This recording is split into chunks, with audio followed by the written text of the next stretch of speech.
What I was looking for is not a giant 5-story monolith that ran from one end to the other, made out of concrete block and stucco and then popping holes in there and calling it windows. That's not what I'm looking to do. What I'd like to do is build one structure at a time. What I feel as an aesthetic is that you need different heights. I've seen many towns across the country, and when you drive through a town, it's only 2 stories.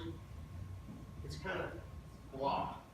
There's nothing to it. There's no real zing to it. And I'm not looking to build buildings to high enough to peer into our neighbors' backyards or cast shadows across their pools or what have you. What I'm looking to do is to stagger it and build it, take different time periods. Build a Victorian building, build an Art Deco building, build something from the 40s, something from mid-century. Make it look like that town grew up from day one, and all we did was go in and restore it. I've managed to do it with the buildings I have. I've repurposed and I've replenished. I don't consider myself a developer. I guess in the true sense of the word, I am a developer, but I'm more than that. I want to restore this town. I want to build buildings that look like they were here forever, and I want to be proud of this city, which I am, believe it, I am proud. I've lived here and seen the changes of Ormond Beach slowly happen. And since Mr. Jones has almost redesigned Granada Avenue, Ormond Beach, under the vibrant leadership of you and the other people who preceded you, Ormond Beach has certainly become a beautiful downtown area.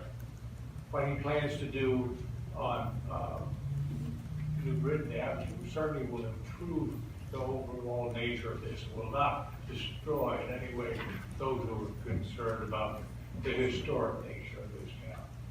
And I think that with the developer that we have in front of us, Bill Jones, that is what they will get. Bill is well known in the district. We've talked about all his projects, but one of the things that we haven't really talked about is his respect for the history of the area and the buildings that he has renovated and reclaimed, like the Rose Villa and the Ormond Garage and the Bushman Building, all of which I get to look at with great pleasure every day from my office. That developer is not going to do damage to the historic aspect of our neighborhood. So I urge you to support this project. Thank you. On your handouts and from this poster, you can see a photo I took from the 2nd story of our house. This is what we see. This is what we have seen for 20 years. It is trees and vegetation. It's a great backyard. We enjoy it daily. One of the main reasons we bought this property was because of the size, beauty, and privacy of the backyard. In the picture, you'll see a 30-foot section of metal pipes I erected by our rear property line with some balloons on a 30-foot string, thus 60 feet. This gives you an idea of my perspective as to where the roof line of the 5-story or 6-foot mixed-use building plan will be. And this is just the view behind our 66-foot wide lot. Now imagine that building skyline dominating the length of the New Britain City Block from Beach Street to North Ridgewood. This will substantially impact the residents of Lincoln Avenue's lifestyles and the enjoyment of our backyards and properties. So to the Commission, I ask you this. Would you, your wife, your husband, your family want this kind of massive imposition upon your house or your backyard? And of course, there's only one answer, which is no. I do not have a problem with Bill Jones and what he's done downtown. I think he's done a terrific job, but I do think that it needs to be responsible to growth and change. The existing land code was changed in 2001 to protect the Lincoln Avenue Historic District. We did that as a neighborhood and put very strict guidelines that we have to adhere to. We are not asking for special treatment. We're just asking that you maintain the land code as it is.